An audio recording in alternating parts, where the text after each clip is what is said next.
Guys, one skills number 12, solving linear equations, but when you have fractions with it. So what to do to get rid of those fractions, and that's a tip here. When solving equations with fractions, whether there's one or whether there's multiple fractions, if you multiply the entire equation by the least common denominator, that will eliminate all the fractions and pretty much set you back to not having them and just solving as if there's not any. So let's look at a couple examples here. Here we have x over 3 plus x over 6 equals 6. So here we have multiple denominators, the 3 and the 6. So you have to ask yourself, just come up with a number. It doesn't have to be the LCD. Just come up with a number that both 3 and 6 go into. The most efficient way would be to come up with the smallest number, and that smallest number would be 6. 3 goes into 6, and 6 goes into 6, and there's no smaller number where that's true. And just multiply both sides of the equation by the 6. Okay, so you are multiplying the entire equation, so this 6 gets multiplied times both of these. And you can see the red 6s, you do one on each side, so it's legal.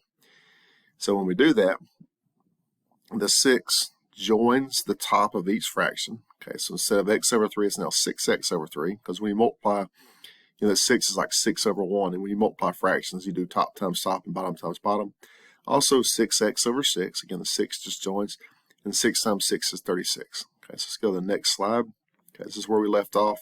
Now from here you can just simplify this. 6 divided by 3 is 2, 6 divided by 6 is 1, so I don't have to write that. Now it's easy to solve.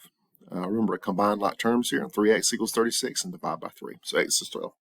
So it's much easier when you just get rid of those fractions. Another example, this one looks a little harder because we have multiple fractions.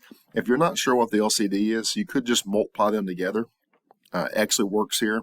3 times 7 is 21. The previous example, 3 times 6 would have been 18, but you still could have gotten it to work with 18. It's just a little bigger than you need to. But here 21 is the smallest number that 3 and 7 both go into. So just like before, I'm going to multiply both sides by 21. It looks a little complicated here, but it's not so bad. Just remember to put the fraction on top, or the number here rather, on top of each fraction. So 21 times 1 is 21. That's what happened here. 21 times 2 is 42. That's where that came from. 21 times 34 is 714. So you get some big numbers. But luckily, this works out pretty well. So you can see 21 divided by 7 is 3. 42 divided by 3 is 14. Of course, you may need a calculator here. And now it's a simple equation. We've got x's on both sides. Let's add 14x to both sides. Again, getting the smaller over to the bigger. And here it's simple to finish. Okay, so if you have fractions in a linear equation, just multiply by the LCD. Or if you're not sure what the LCD is, multiply by the product of your denominators.